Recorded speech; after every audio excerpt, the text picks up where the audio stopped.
Olá, tudo bem? Dose de notícias no ar com um resumo dos acontecimentos mais importantes desta terça-feira, dia 19 de maio. Sancionado pelo presidente o projeto de lei que libera uma linha de crédito de 15,9 bilhões de reais para micro e pequenas empresas. O Ministério Público Federal abriu investigação para apurar suposto acesso a informações sigilosas, a um suposto vazamento dessas informações sigilosas da Polícia Federal ao senador Flávio Bolsonaro. E começou a valer hoje em todo o estado do Amapá um decreto de lockdown. Não deixe de curtir esse vídeo, de compartilhar com seus amigos e de se inscrever no meu canal. E hora de ficar bem informado.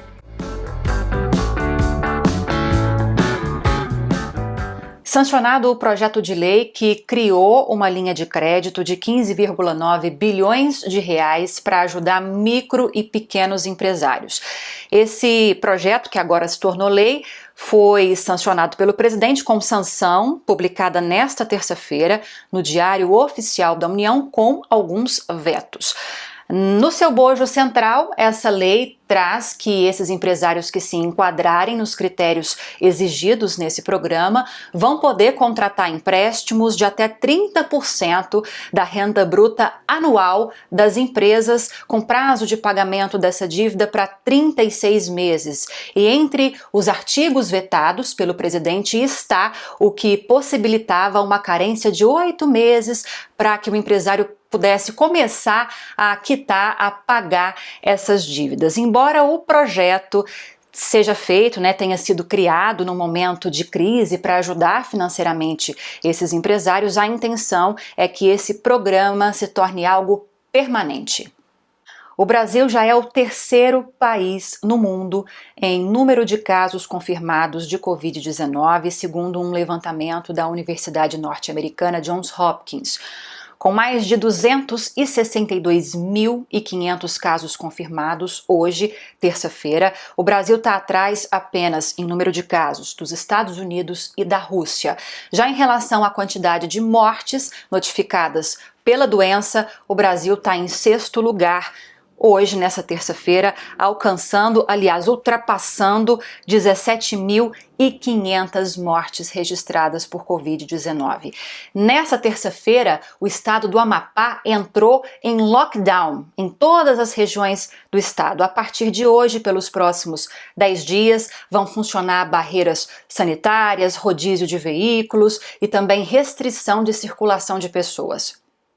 Em São Paulo, a Câmara de Vereadores da capital paulista aprovou a antecipação de feriados municipais de Corpus Christi, no dia 11 de junho, e da Consciência Negra, 20 de novembro, para amanhã, quarta-feira e quinta-feira, dando início ao mega feriado proposto aí pelo governador e pelo prefeito Bruno Covas, como uma tentativa de reduzir a circulação de pessoas e, com isso, aumentar a taxa de isolamento social. Na sexta-feira vai ser ponto facultativo, o que vai possibilitar pelo menos 5 dias de feriadão na capital paulista. Apesar dessa decisão, a Bolsa de Valores brasileira, com o aval do Banco Central, diz que não vai aderir a esse mega feriado, funcionando normalmente nos próximos dias.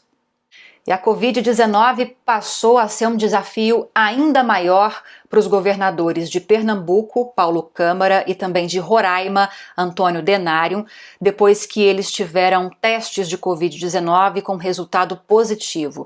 Esse resultado saiu na última segunda-feira. Eles disseram, por meio aí das suas redes sociais, que estão com sintomas leves e que estão cumprindo a quarentena em casa. As declarações do empresário e ex-aliado do presidente Jair Bolsonaro, Paulo Marinho, continuaram repercutindo ao longo desta terça-feira. Nós falamos aqui no Dose de Notícias sobre essas declarações que ele deu ao jornal Folha de São Paulo no último domingo. Bom, o Ministério Público Federal, baseado nessas denúncias, abriu uma investigação para apurar esse suposto vazamento de informações da Polícia Federal em relação a essa operação Furna da Onça ao senador Flávio Bolsonaro, que, segundo o Paulo Marinho, teria tido acesso a essas informações.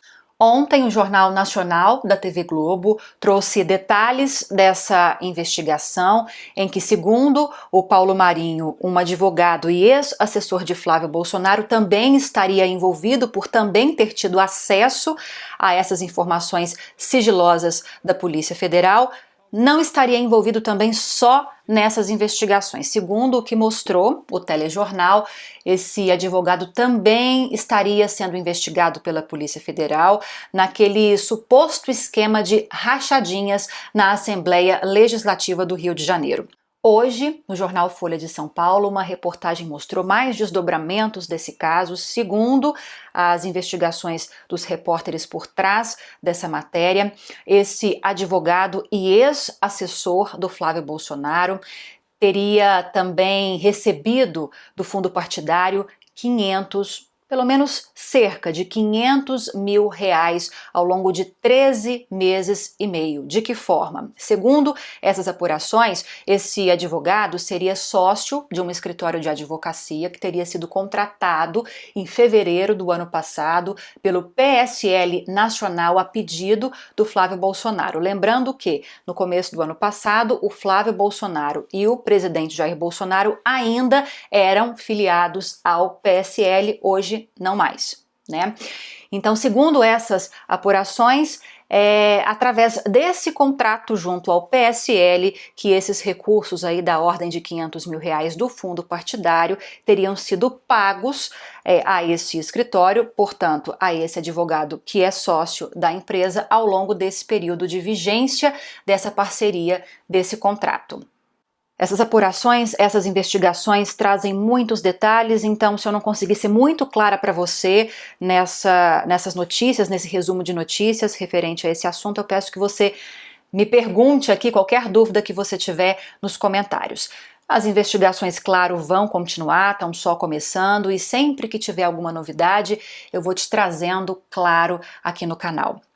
E ontem eu disse, também aqui no Dose de Notícias, que ainda ontem o ministro do Supremo Tribunal Federal, Celso de Mello, decidiria e divulgaria essa decisão sobre mostrar para a população, para a sociedade, parte ou a integralidade daquele vídeo de reunião ministerial que aconteceu no dia 22 de abril, dentro daquele inquérito em que o presidente é investigado por supostas tentativas de interferência na Polícia Federal. Realmente essa era a expectativa, de que essa decisão fosse divulgada ainda ontem. Só que, na verdade, o ministro recebeu esse vídeo ontem à tarde, então por isso ele disse que vai precisar de um tempo aí para analisar essa gravação e disse que até sexta-feira a decisão final dele sobre a divulgação, sobre o sigilo ou não desse vídeo vai ser anunciada para todo mundo. E a gente, claro, vai acompanhar também. E o resumo de hoje acabou. Se foi bom para você, por favor, curta, compartilhe esse vídeo e se inscreva aqui no meu canal quem ainda não é inscrito. A gente se vê amanhã quando eu trago mais notícias para você, tá bom? Beijo e até lá!